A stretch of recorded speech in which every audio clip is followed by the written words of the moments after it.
Welcome to the webinar on why is SDG budgeting important for civil society and academia, experiences from the field. This is the third webinar in the Global Initiative for Fiscal Transparency's Public Financial Management and for Sustainable Development series. In this webinar, representatives from civil society and academia will present how they use and could use the inputs from SDG budgeting to strengthen the Sustainable Development Agenda. My name is Claire Schouten from the International Budget Partnership.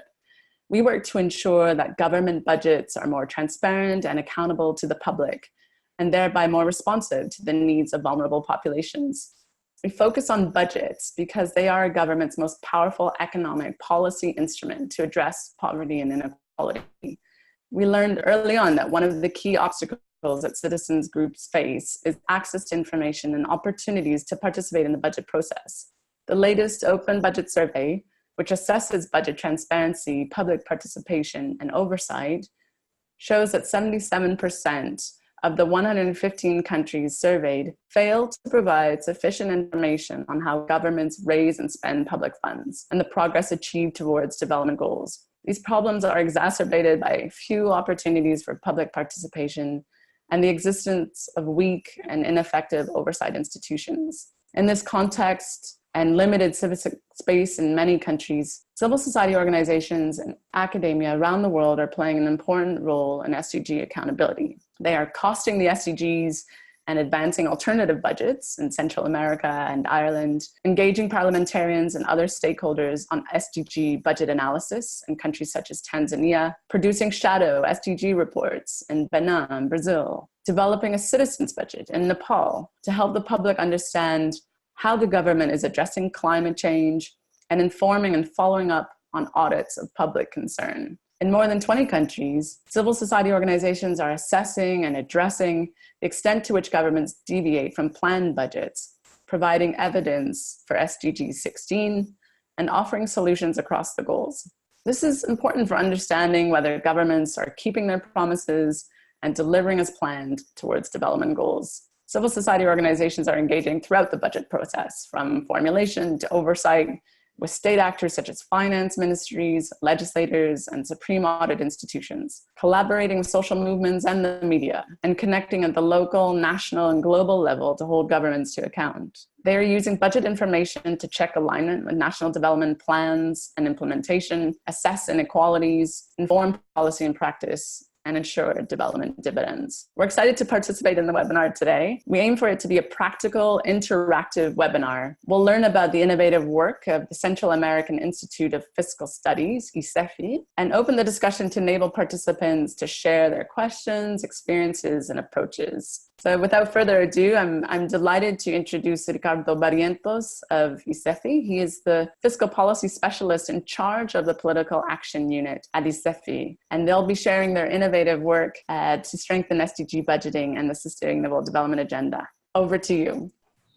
Okay, thank you very much. Hi to everybody.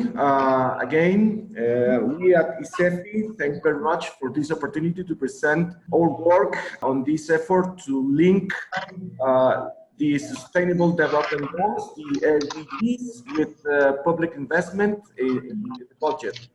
So our presentation is quite brief. First, we are going to make a brief comment about the objectives and methodological framework. Second, our main findings. Third, we conclude with some remarks of this exercise in Guatemala. Well, in general, we want to calculate, to estimate the public investment in Guatemala, or what is the public investment that Guatemala is making in order to achieve the SDGs, using the link between them and public budget within a results-based budget framework. Or a specific objective of this exercise is to follow the SDG 2030 agenda through physical and financial budget data. So in our methodological framework, first, in Guatemala, there is no direct link between the SDG and the public budget. Thus, as a first step, the government planning secretariat and a CLAC make a work of homologating the SDG G, the Development National Plan and Policy. And departing for that base, that homologation between the national plan and policy and the SDGs, we started to work linking the results-based budget with this framework. So we have the SDG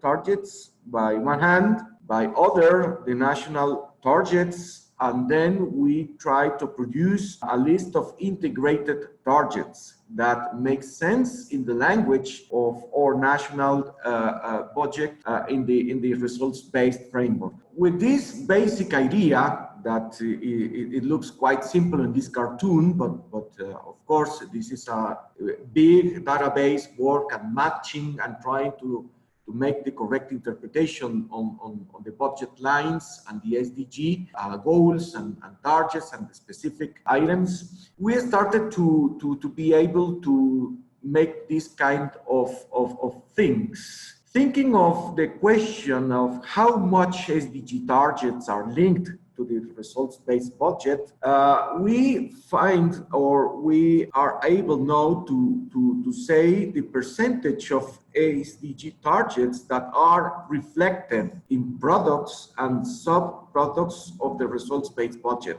So, for example, in this radar graph, we can see that the SDG 4 is the one that have more targets reflected in products and some products of our budget. And the SDG 14 is the one that has less targets reflected in the budget. So this kind of exercise allows us to say how much the SDG or the 2030 agenda can be mapped in our results-based budget. Then we try to answer questions like how many budget programs are linked to SDG targets. So in this graph, we can show by each SDG how many programs are linked. And again, this is a way to show how are the national priorities reflected in the budget linked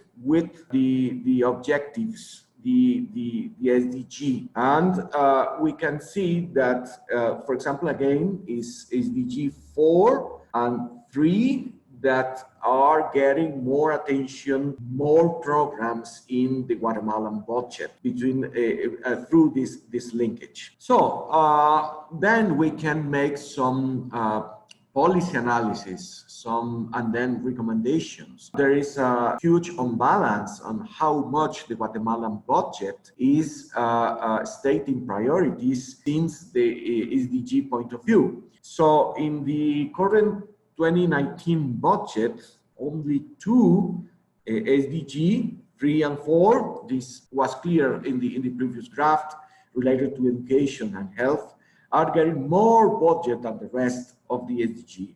So for the SDG 3, health and well-being, and for quality education, these two are getting 3.4% of GDP, of public expenditure. We have to say that in Guatemala, we have a mid-jet budget that hardly reaches 13% of GDP of public expenditure. So these numbers are low in first place because the Guatemalan budget is extremely low. And the other are getting only 2.7% of GDP. So this clearly shows that the 2030 agenda has a low priority in terms of public spending. So then we make this exercise to try to group the SDGs in 5 categories that reflect the Guatemalan budget structure. One is partnerships, peace, prosperity, planet, people. For example, for people, we have the SDGs 1, 2, 3, 4, and 5. For planet, 6, 12, 13, 14, and 15. Prosperity, 7, 8, 9, 10, 11. Peace, 16. Partnership, 17. And then we have estimate how much of the public expenditure, how much of the budget have been dedicated or devoted in order to advance in the accomplishment of these groups of SDGs. The figures for 2017 and 2018 are observed, a real executed budget, and 2019 is the current budget. So again, this can show how Guatemala is doing in the road to try to accomplish the 2013 agenda through state intervention by the public expenditure. And unfortunately, the panorama is not that optimistic. Expenditure levels are extremely low, and obviously the highest priority is in the group that we label as people. So that is about what the priorities are and how they are reflected in the expenditure side of the budget. The other thing that we have done with this is where the money is coming for this expenditure. What is the most important financial source for SDG public spending? So we have here more or less the standard IMF classification of revenues, and for the 3 years, 2017 again and 2018 real served, and 2019 is the current budget by source. This is the revenue side of the budget. And what this graph is showing is that almost all SDG related public spending in Guatemala is financing by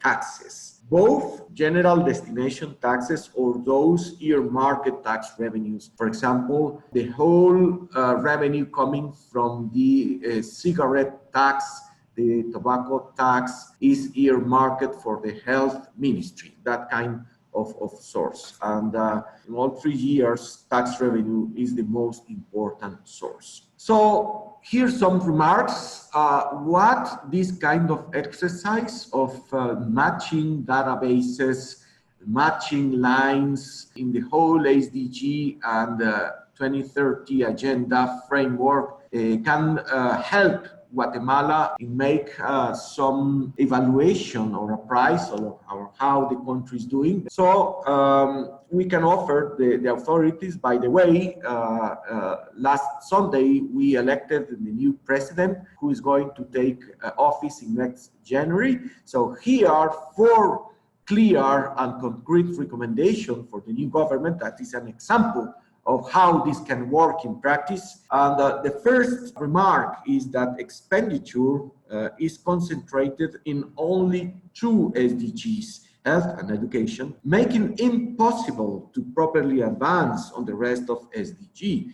So one of the main conclusions is that if Guatemala don't make a change in its fiscal policy, we are not going to accomplish the 2030 agenda if we keep this trajectory. Second, not all budget structures, for example, debt, transfers, etc., are linked to results. That is a characteristic of the Guatemalan budget. Thus, not all budget structures are linked to SDGs. 3, financial strategy for the SDG must be improved if we Guatemalans want to achieve that goals by an increase in tax revenues, which is the main financial source for the public expenditure dedicated to the SDGs. And other complementary financial source should be increased if we want to improve. And finally, SDG follow-up must be improved also here in Guatemala. We are recommending making some voluntary tests, joint observatories. For example, we are proposing some government civil society partnerships to do these kind of things.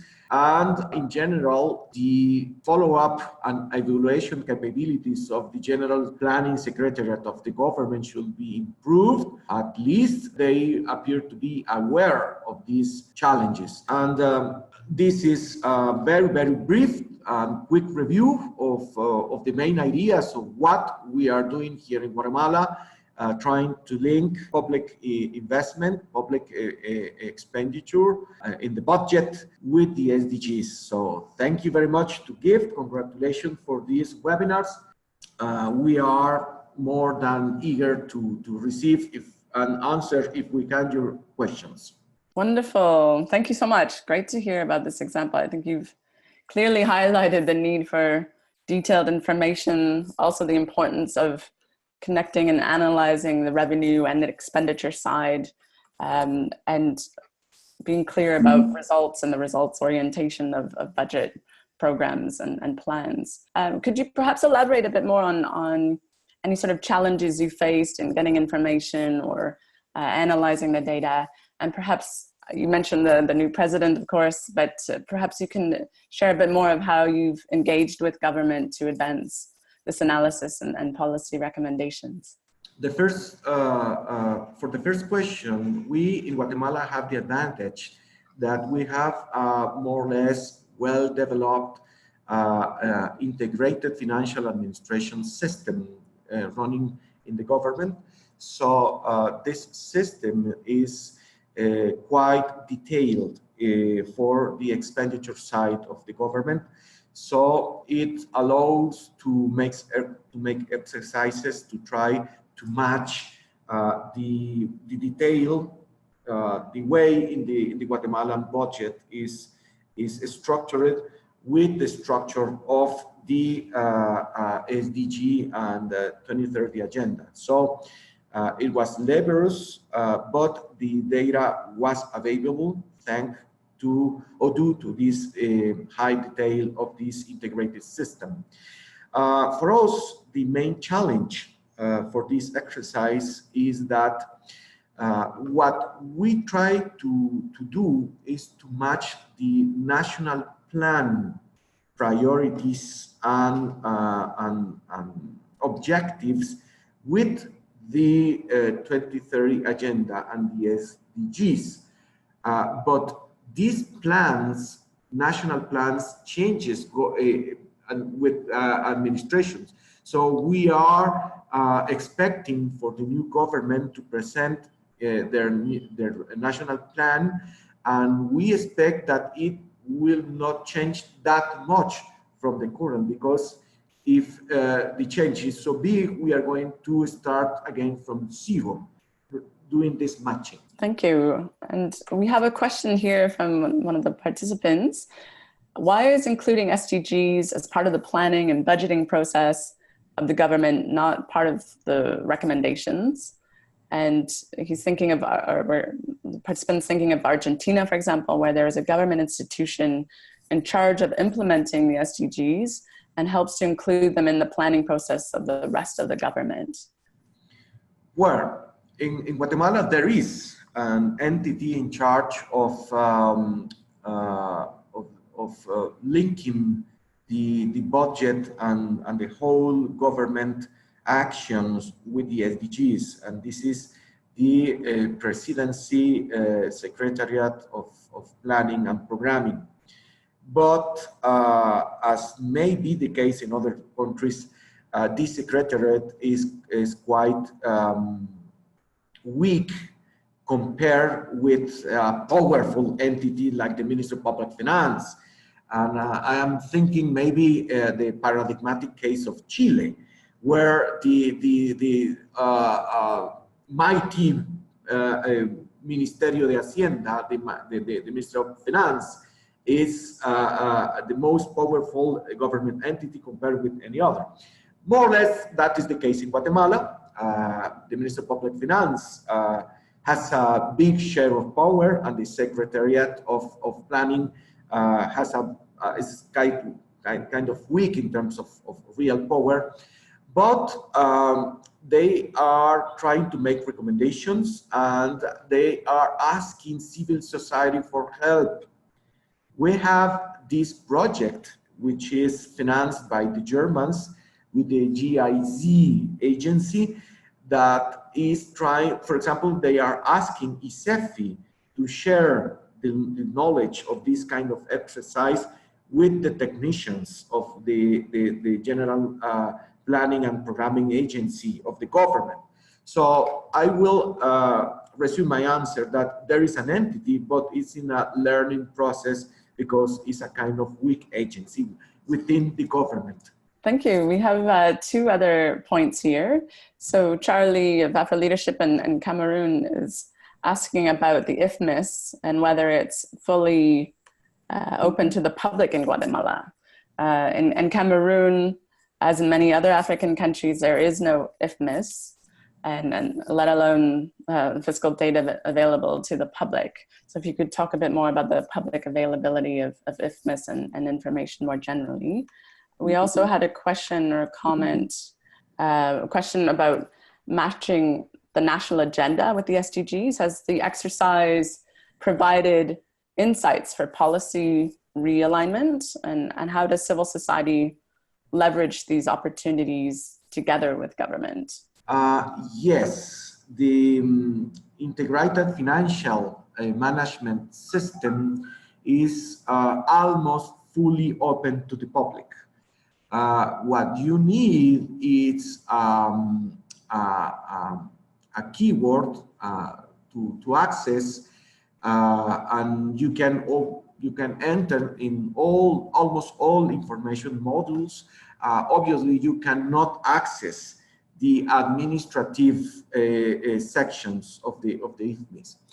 By the other hand, if you are not an expert on the structure of the IFMIS, there are some interfaces, some modules that are quite user-friendly, that you don't need to be an expert on public finance. So if you want to answer quite simple questions, these citizen budget or fiscal transparency websites can help you. But this kind of work, the level of access of IFMIS is quite wide. And the question that I just made is that if for this kind of exercise, all data was obtained by simply accessing, as every citizen can do it in IFMIS, and the answer is yes. We didn't have to make any special requirement of data. All data used in this exercise is available to the public.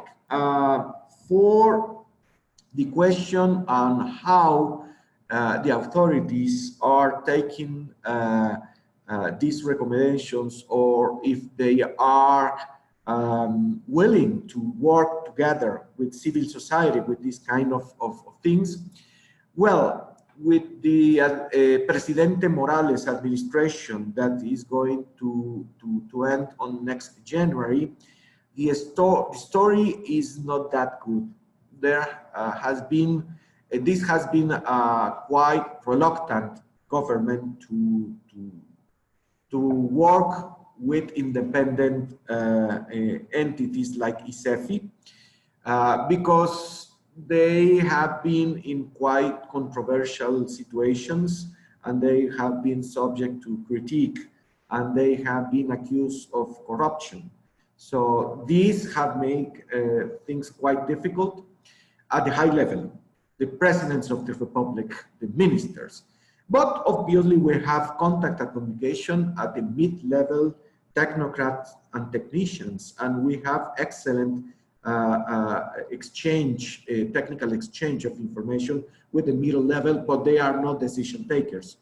We are looking forward on how this is going to work with the new administration, and we expect with this 5-month transition period between administration to try to sensibilize them. And for example, at the planning agency, they are fully aware that in this case, ICEFI as a civil society entity is far more technically developed in linking budget and SDG than they are. Great, no, that's helpful, thank you. We have, as I mentioned, we have another question here, which I'm going to address, and also invite Lorena of the Global Initiative for Fiscal Transparency to address as well. And then, as I mentioned, I'll turn over to our colleagues, Winnie and Brenda of the Institute of Public Finance in Kenya. So this last question for you was regarding and this is from Shar Kutishi, and Senior Associate at the PFM Consultancy with Maestro International, is whether there is a particular guidance on GIFMIS, on the information management system classification related towards the SDGs, or did you determine yourself what programs, economic categories, or line item budgets and expenditures belong to which SDGs? So again, if you could just elaborate a bit more on the classification and the mapping, and then we'll turn over to Lorena as well, obviously from a rich experience in Mexico, and then over to Kenya. Thank you. First, what we are using is the base results budget, not only the IFMIS in the standard IMF classification of expenditure, of the economic classification of expenditure, like current expenditures, purchases of goods and services, salaries. No, we are using the base results budget because Guatemala has been using it since ¿cuántos años tenemos de usarlo? So Guatemala has been using the results-based budgets since 7 years ago.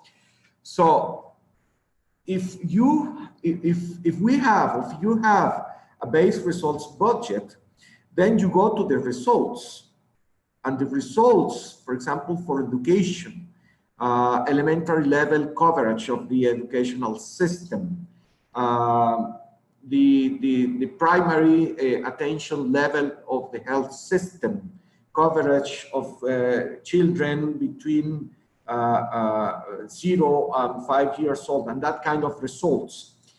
Those results are already linked with the FMIS system. So you can map how much current expenditure is being executed linked with each result. Then what we did is take these results and map or make the match with the national plan, which more or less matches with these results based or these results for the budget. And it is the national plan which is organized in the SDG 2030 agenda framework. So what we are doing is connecting and matching 3 basic tools. The IFMIS, which as already we said, is open to the public. Then the results-based budget, that the language is not financial, but results, as the examples I already gave. And then the national plan, which is the one that has been written in the language of the SDGs and the 2030 agenda. Great. No, thank you so much. Again, that's very rich detail. I'm going to pass over to Lorena, who also wanted to have a comment here, and then over to our colleagues in Kenya. Yeah, just a very quick comment on, because you asked if there was like a standardized form of analyzing the budget, and there is not a standard international classification that lets you know exactly like this allocation goes towards this. There have been proposals of doing that, but it's complicated to do it from one country to another. So you have to aid yourself from different sources. For example, this case, the results-based budgeting, how national planning is going, and also the different classifications that you have. Maybe your country does not have this results-based budgeting, but does have a good administrative classification, then you can hold from that. I would recommend also watching last week's webinar, where we presented different models on how countries are budgeting for SDGs and using different types of classifications, because it depends on what your country already has. So just a quick note on this. Thank you, Claire. No, Lorena, absolutely. Please do refer to the other webinars, and I'll talk more about the next one shortly. These are very helpful resources for analyzing and addressing SDG budgeting agenda.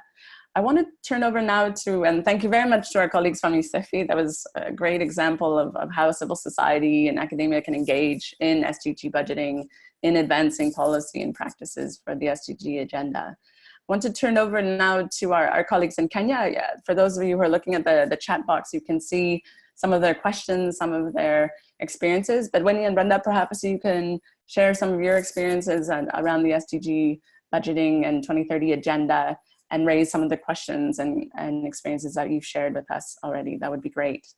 Hi everyone, this is Brenda and Winnie. Some of our experiences through the SDGs in the country is we find that not a lot is actually allocated to fund, specifically health, the health sector. Sometimes education. Right now we are having a standstill in education. We are having the nurses, they keep on striking because there's no much allocation to the health sector.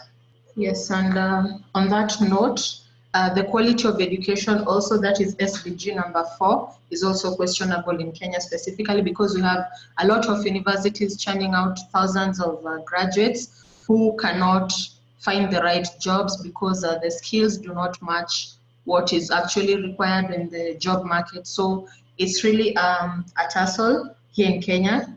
And at least we have seen some improvement in gender equality. In IPF, for example, we have a gender responsive budgeting expert who tries to educate some of the county government officials on how to prepare their budgets with the gender perspective in mind, such that both women, men, and children and other people with disabilities are considered in the budgeting process. Thank you so much, Claire. Over to you. Great. No, thank you so much. And you've highlighted here in the chat box how the Big Four agenda, and it is universal healthcare coverage, which is geared towards the achievement of SDG 3, and there's just a lack of clarity on how much is allocated towards the attainment of the universal health coverage. You've also highlighted the rise of cancer cases and deaths reported specifically as a result of cancer in 2018 in Kenya. What are some of, and you're asking how CSOs can bring government to account. Perhaps you've talked about educating county government officials. Are there other ways that you are using your analysis to engage with government and the 2030 agenda? And it would also be great to hear from other participants how they're using budget information, budget analysis to engage on the Sustainable Development Goals. Currently at IPF Kenya, we conduct civil education to people. We go based on budget estimates. We are doing budget trainings to groups of people and actually educating them on the budget process and what needs to be in the budget. We talk about public participation in various sectors. There's nothing much that has been done between CSOs and the government, although we are trying to advocate for it. We're trying to bring in the government especially in the health sector and education, to have a sit down and actually go through what is going on within the communities, and instead of government level, for them to understand what is going on in the ground levels. Yeah, over to you, Claire. Great. No, thank you so much. It's important to learn about how analysis can contribute and how we still need to build relationships in some countries in context with government to advance the Sustainable Development Agenda. This is certainly reflective of some of the findings from the International Budget Partnership and many of our partners as well, of the particular information needs we have, the particular opportunities to engage in the budget process that are needed, ensuring that we have an understanding of the needs for various sectors, how we can map particular responsible authorities and ensure that we engage constructively with them to introduce analysis and information, but also potential solutions. So this has been very helpful. Are there other experiences or comments or questions from participants? We'd love to hear from you about your questions and approaches to SDG budgeting. I don't know if I can make a comment, please. Please. Yeah. Yes. For us here in Guatemala, this civil society engagement in trying to link the SDGs with budget is quite relevant and important, because there is always this huge temptation for some governments to use the SDGs and the 2030 agenda for propaganda purposes. These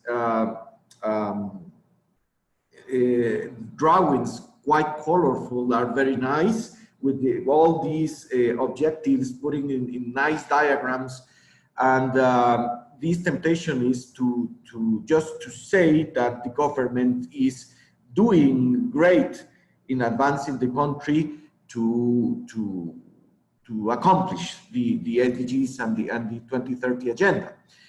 But only through the budget and only through the results is that we can really tell how good or how bad a country is doing in accomplishing or getting closer or getting farther of the track that is going to lead to accomplish the agenda.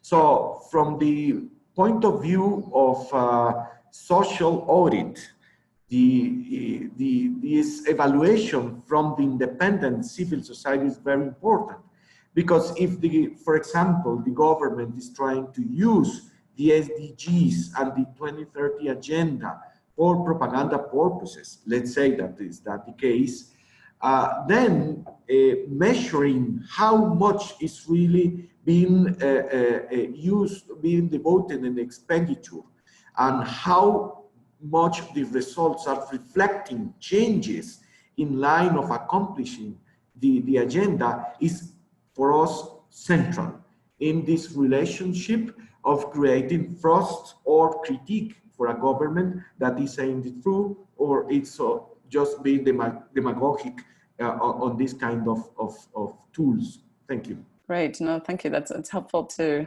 have that balanced perspective and analysis from both sides, and certainly complementary. And this sort of analysis can help feed into the voluntary national reviews, for example, of countries around the world, as they provide their reports on progress to the high-level political forum, which is the UN's accountability mechanism.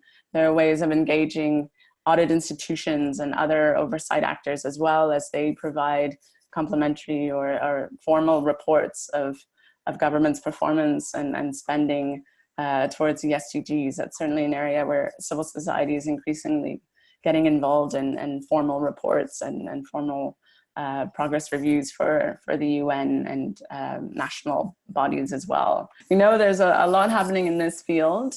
From the International Budget Partnership side, we are capturing the experiences of civil society and working with GIFT and others to share those experiences. So I mentioned several examples from around the world, including alternative reports and budgets. And in Ireland, of course, we've heard the example here from Guatemala, how we can produce shadow reports, as has happened in Benin and Brazil. We can hear more about that. Many organizations in Kenya, South Africa, India are analyzing discrimination in budgets to identify particular populations that are being left behind, as we know is critical to the SDG agenda.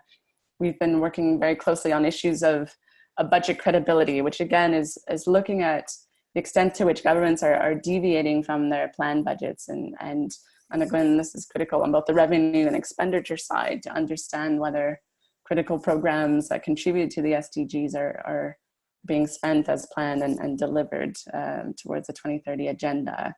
Also engaging, as I mentioned, throughout the budget process, which is critical for ensuring that plans and revenue and expenditure meet development goals. So we're always happy to share those examples and our case studies on our website as well. And GIFT certainly has resources to share as well. And of course, we invite everyone to participate in next week's webinar, which will be on the innovations in the budget for SDGs. And we'll have examples of data science and machine learning to improve budget analysis and public policy. And that's with the Alan Turing Institute and the Accelerator Labs of UNDP. So again, it's another great opportunity that will be on August 22nd at 10 a.m. at EDT, the same time as today. Another opportunity to delve more deeply into some of these issues of SDG budgeting and what we as a community of governments and civil society and other actors can do to enhance budgeting for the SDGs and the 2030 agenda. So unless there are any other questions or comments, we have one here from Sebastian. It was mentioned that there is experience in budget allocation or linkages to specific populations. This is key for the Leave No One Behind agenda, absolutely. And do you know where to find documentation on this? So again, if other particular participants, perhaps our colleagues from ICEFI, wanted to share a bit more about the linkages between budget allocation and specific populations, did you have, or our colleagues in Kenya, did you have anything you wanted to share in that regard? And I can also come in as well. In this case, we have the case of INESC in Brazil, which is very interesting.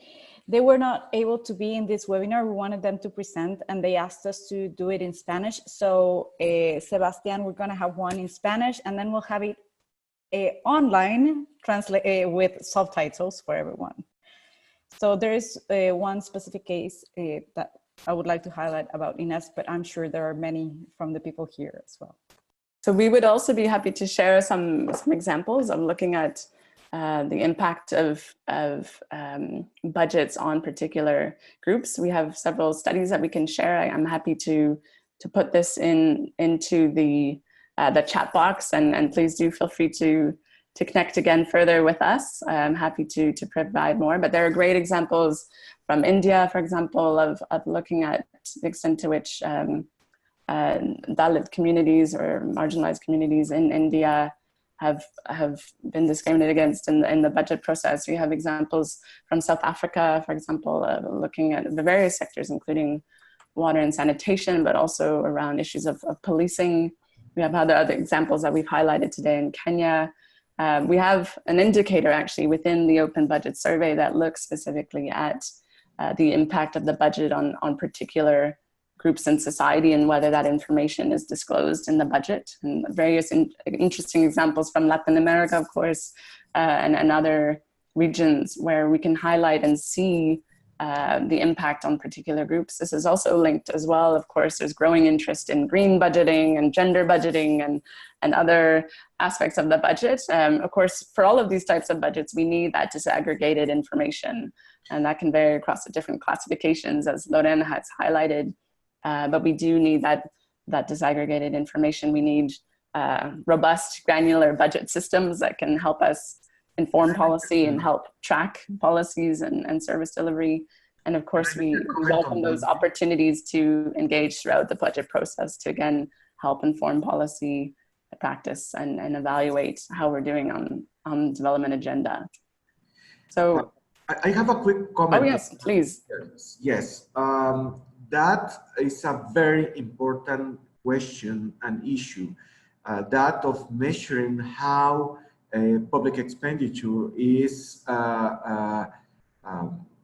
making an impact on specific groups. We are making our battle in one case, which is probably the biggest, is in gender budgeting.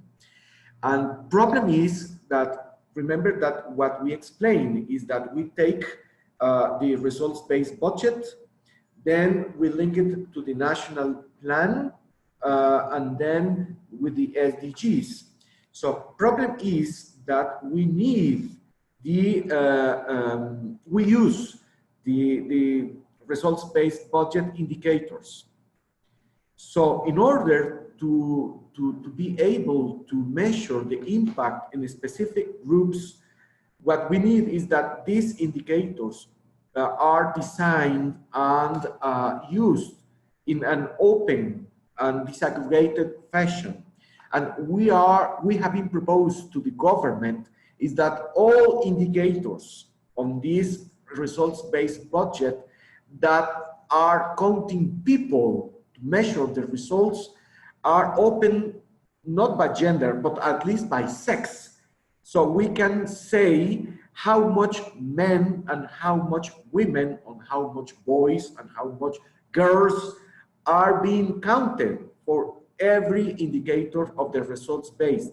And this is not an easy process, because there are a lot of indicators. It's a process that for the Guatemalan government will take more or less 5 or 7 years, because they have to remake completely the IFMIS.